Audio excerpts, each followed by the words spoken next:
주님께서 여러분과 함께 요한이 전한 거룩한 복음입니다.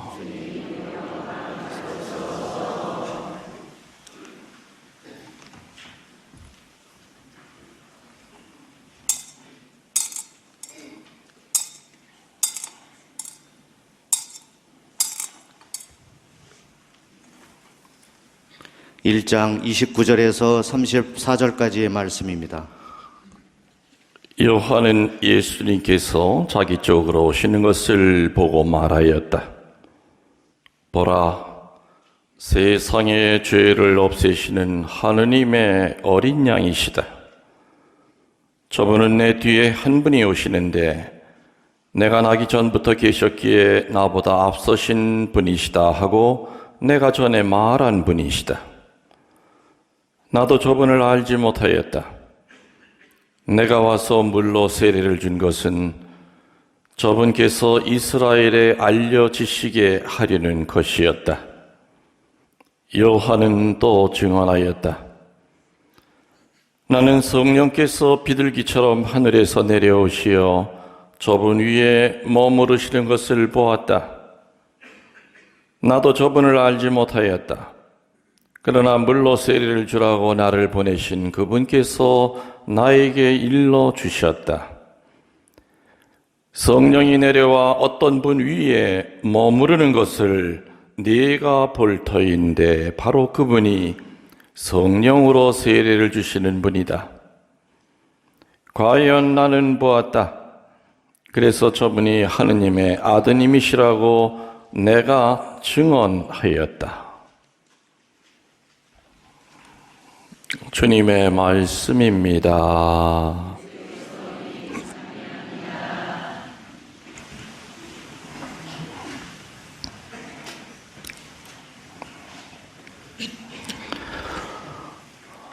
찬미 예수님,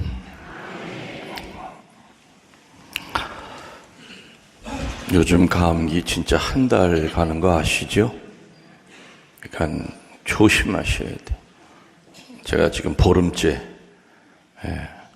그래도 아무튼 며칠 전에 서울에 강의가 있어서 일단 5시간 강의를 하러 갔는데 그때도 아침에 일어나니까 목이 다 잠겨서 이 과연 할 수 있을까?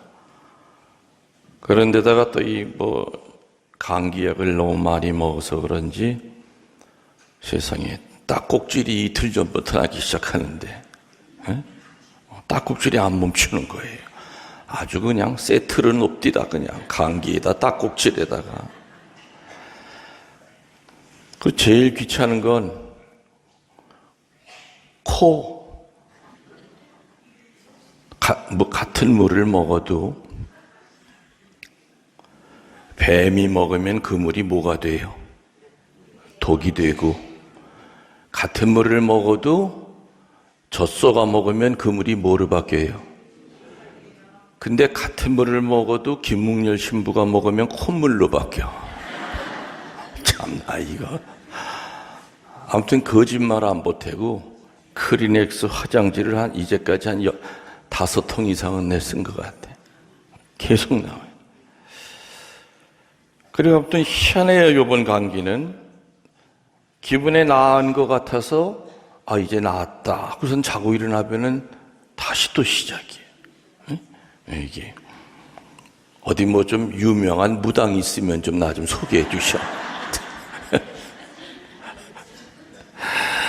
하여튼 감기, 독감은 좀 다르다 그래요. 독감은 진짜 병원에 입원해야 되고 그러는 건데 이번 감기는 아무튼 감기, 독감 헷갈리는데, 그래서 지금 내가 이게 독감인가, 감기인가 헷갈리기도 하고 하지만 아무튼 센 놈을 만나긴 만났습니다. 하여튼 그건 그렇고, 사정 한다고 나갈 놈도 아니니까 나 좋다고 그러니까 데리고 살든지 어떻게 하면 되길 것 같고요. 자, 아까 오늘 해설자가 미사 시작하기 전에 뭐라고 이렇게 오늘 복음에는 어떤 얘기가 나옵니다 하는 얘기를 했어요. 뭐라고 그랬는지 기억하세요? 그 얘기한 해설자가 한번 얘기해 보셔. 본인이 얘기했잖아요. 예, 세례자 요한이 예수님을 만나보고 예수님이 기다리던 그분이 하느님의 어린 양이 오신다. 제 뒤에. 그러니까 증언했다고 그랬지, 증언. 그 증언의 내용이 뭐라고 그랬어요? 하느님의 어린 양이라고 그랬다고 그랬어요. 이게 오늘 말씀의 핵심이에요. 두 단어가. 첫 번째는 증언이에요.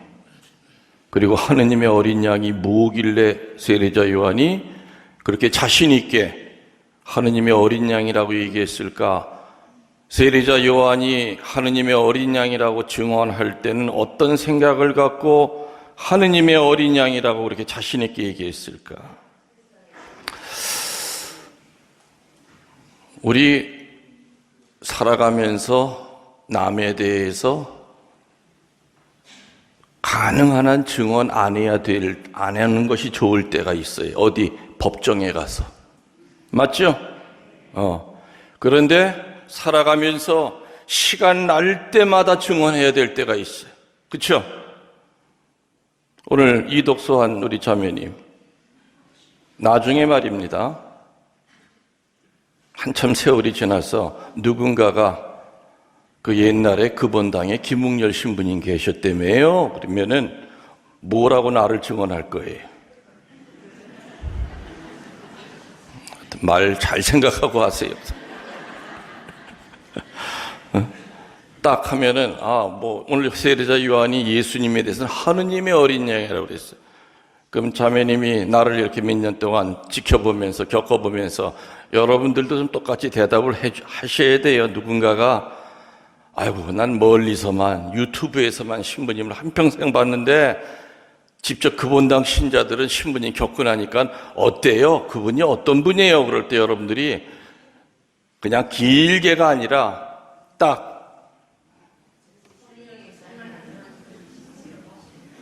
콧물이 충만한 신분?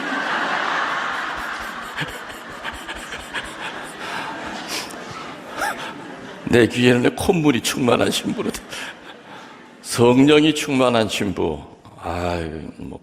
황송한 얘기죠. 얘기하려니까 답을 안 하시고. 네? 하느님의 종으로서 참 잘 빠져나가네. 나는 제일 듣고 싶은 얘기가 여러분들의 입에서 나를 증언할 때 착한 목자입니다. 그 신부님 참 착한 목자이셨어요.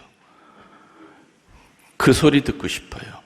저에 대해서 여러분이 다른 사람한테 소개할 때 신부님 착한 목자 같아요. 그 소리 듣고 싶고 또 그 소리 들으려고 듣게끔 열심히 살고 있어요. 내 나름대로는. 그죠? 네, 착한 목자. 하느님의 어린 양이 저기 오신다고 그 외쳤던 세례자 요한은 증언을 했죠. 증언입니다. 증언은 정확해야 되고 그리고 확신이 있어야 돼요. 세례자 요한이 하느님의 어린 양이 오신다고 할 때 세례자 머릿속에는 이 하느님의 어린 양은 세 가지의 의미로 다가왔을 거예요. 첫 번째가 뭐냐? 유대인들은 최후 심판 때 어린 양이 악을 쓸어낼 거라는 것을 믿고 있었어요. 그래서 예수님한테 하느님의 어린 양이라고 했을 때 그 첫 번째 의미는 사탄을 이기는 예수님이 떠올랐던 겁니다. 뭘 이기는? 마귀를 이기는 예수님이 첫 번째로 떠올랐던 거죠. 두 번째로 떠올랐던 생각은 뭐냐? 속죄양으로 끌려가서 사람들을 대신하여 속죄 제물이 되는 바로 그 어린 양. 다시 말하면은 우리를 대신해서 속죄하시는 속죄주로서의 어린 양이 두 번째로 떠올랐던 거죠. 세 번째로 떠올랐던 것은 뭐겠습니까? 우리를 죄와 죽음으로부터 해방시키는 해방하시는 하느님의 모습이 예수님을 보고 떠오른 겁니다. 그래서 세 개가 뭐냐? 첫 번째는 구마자로서의 예수님, 두 번째로는 속죄 양으로서의 예수님, 세 번째로는 해방시키는 예수님. 이 세 가지의 테마는 너무나 넓고 깊기 때문에 지금 다뤘다간 큰일 납니다. 피정 때나 몇 시간 강의를 해야 될 얘기이기 때문에 두 번째, 세 번째 거는 생략을 하고 첫 번째 게 뭐라 그랬죠? 사탄을 물리치는 그 예수님이 떠올랐다. 그거 가지고 한번 묵상하도록 합시다. 좀 전에 얘기했던 대로 유대인들은 최후 심판 때는 어린 양이 악을 쓸어낼 것이다. 그렇게 믿었죠. 그래서 세례자 요한에서 하느님의 어린 양이 오신다 했던 거는 어떤 마음이었느냐? 속마음은 외치고 싶었던 건 뭐냐? 사탄 이놈들, 니들 이제부터 제삿날이야. 마음대로 사람을 괴롭혀왔지만 이제부터는 예수님이 구세주께서 그렇게 내버려 두시지 않을 거다. 주님, 사탄을 좀 물리쳐 주십시오 라는 의미였던 거죠. 여러분들 하느님이 계심을 믿습니까? 믿지요? 또 마귀가 있음을 믿습니까? 왜 대답이 이렇게 자신이 없습니까? 하느님이 계심을 믿듯이 마귀도 존재한다는 걸 믿어야 됩니다. 추측하는 것이 아니라, 상상하는 것이 아니라 마귀의 존재를 믿어야 됩니다. 마귀라고 하는 놈은 수단 방법을 가리지 않고 자신을 감춥니다. 현대 신앙의 위기 중에 하나가 사탄이 없다는 사람이 없다는 쪽으로 믿는 사람이 늘어난다는 겁니다. 저명한 신학자들의 입에서도 신자들을 헷갈리게 가리킵니다. 신화다, 철학적인 개념이다. 하느님이 계심을 믿듯이 악마가 있음을 믿어야 됩니다. 악마 자체에 대한 신앙을 가지려는 게 아니죠. 악마의 존재가 있다는 걸 믿어야만 우리들이 악마들이 어떤 행동을 할 것이요, 그들의 목표가 뭐고 우리가 어떻게 대처하는지를 알게 됩니다. 오늘 비록 미사 중에 짧은 시간이지만은 악마에 대한 이야기를 좀 해드리겠습니다. 교회 박사라고 하는 대데레사 성녀는 이런 얘기를 했죠. 성숙한 신앙생활, 영성생활에 진보한 이라도 때로는 유혹에 걸려 있으면서도 까맣게 본인만 모르고 있다. 악마가 해를 끼치는 수법이 너무나 다양하기 때문에 늘 경계를 늦추지 말 것을 많은 성인 성녀들은 당부하고 있습니다. 첫 번째로 우리가 알아봐야 될 것은 악마의 활동하는 방법입니다. 방법은 크게 두 가지로 다가오는데, 첫 번째 유혹입니다.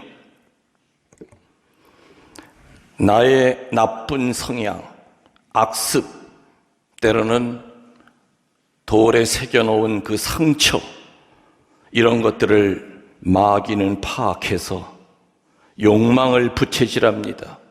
그리고 그 상처를 통해서 분노를 일으키게 만듭니다. 심지어는 양심의 영역까지 침범합니다. 창세기 3장 6절에 먹음직하고 보암직하고 영리해짐직하고 온갖 것들로 뱀은 철인간인 아담과 하와를 유혹합니다. 먹음직스러워 보이게 하고 보기에도 좋아 보이게 하고 저거 먹으면 영리해질 것처럼 보이게 하는 그런 것들로 우리를 유혹합니다. 아무튼 악마가 활동하는 첫 번째 방법은 유혹입니다. 두 번째는 혼란입니다. 혼란. 완덕을 열망하는 영혼들에게 대항하기 위해서 악마들이 사용하는 첫 번째의 무기는 혼란스럽게 만듭니다.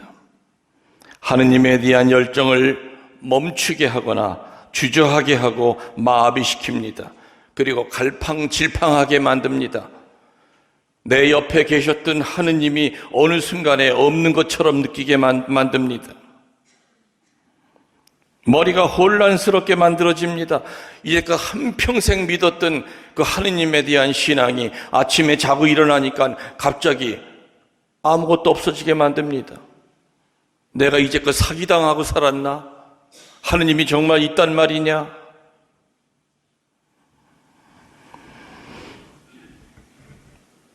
악마의 활동 방법은 유혹과 혼란이라고 하는 방법으로 활동을 합니다. 그러면 그 악마의 활동 목적은 뭐냐? 우리 영혼의 영원한 멸망을 목표로 합니다. 그러기 위해서 첫 번째 분열을 시킵니다.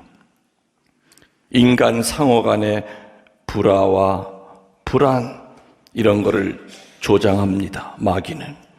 그리고 공포와 근심을 가져오게 합니다. 그리고 영안을 흐리게 하여 분별을 못하게 합니다. 영의 능력을 떨어지게 합니다. 그리고 소란하게 합니다. 소란이라고 하는 것은 밖에가 시끄러운 것만이 소란이 아닐 겁니다. 사방은 조용해도 내 속이 시끄러울 수가 있습니다. 내적 삶 안에 들어와서 내 마음을 뒤집어 놓고 소란을 피웁니다. 여섯 번째는 절망을 하게 만듭니다. 이 절망이라고 하는 것은 사탄이 쓰는 도구입니다. 그러면 악마의 먹잇감은 어떤 자들이겠는가? 첫 번째, 기도하지 않는 자입니다. 두 번째, 계시 진리에 무관심한 사람, 다시 말하면은 성경을 가까이 하지 않는 자들입니다. 악마의 밥입니다. 그리고 세 번째, 늘 상상의 도취에 사는 자입니다. 그 다음에 의지가 허약한 자, 병약한 자, 성격이 지극히 소심한 사람, 그리고 우울한 성격, 이성의 조절이 약한 영혼, 하느님과 재물을 양다리에 걸치고 사는 자들, 위선자들, 가짜 겸손한 자들, 그리고 하느님께 불순종하지 않는 자들이 바로 악마의 먹이 대상입니다. 자, 그러면 이 악마를 대처하는 방안이 뭔가? 첫 번째는 지나친 걱정, 근심에 빠지지 말 거를 성인들은 권고합니다.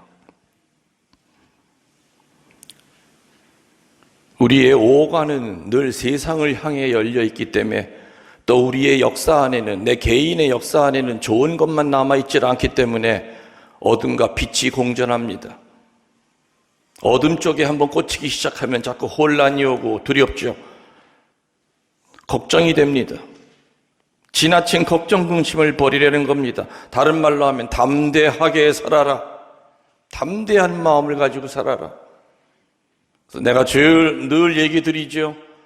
이 김웅열 신부가 사제생활 할 수 있었던 것은, 이 긴 세월 동안 사제로 남아있을 수 있었던 것은 믿음의 세 가지의 기둥을 붙들고 살았기 때문이라고 그랬습니다.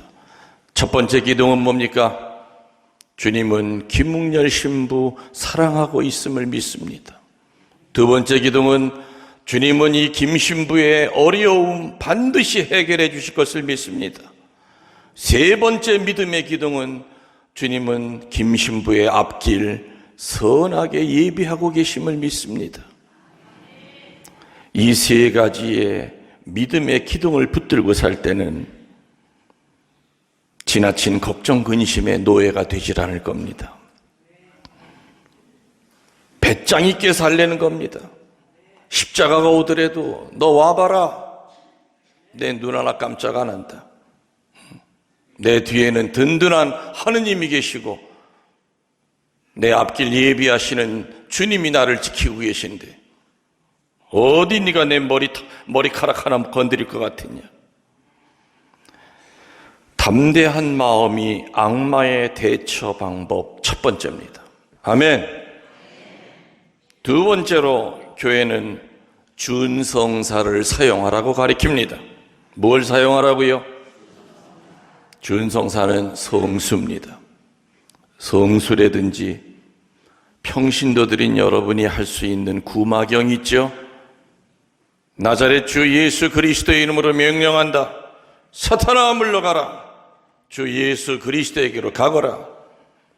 나자렛 주 예수 그리스도의 이름으로 명령한다. 내 영혼을 혼란케 하는 음란 마귀야, 당장 떠나거라. 예수 그리스도에게로 가거라. 교만의 마귀야, 음란의 마귀야, 분노의 마귀야. 구마경을 자주 하라고 가리킵니다. 또 뭐 있습니까? 준성사 스카풀라 같은 거 아시죠? 스카풀라 같은 것은 마귀를 물리치는 중요한 영적 도구입니다. 기도와 경계를 통하여 우리의 묵상 기도를 놓지 않아야 됩니다.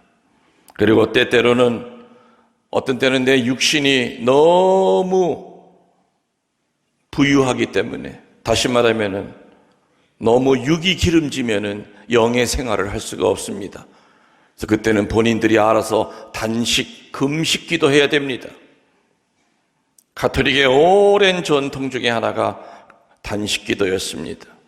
근데 서서히 그 단식 기도가 없어지면서 공의회 이후에는 아예 1년에 딱 2끼, 제수요일이랑 성금요일 날 한 끼씩,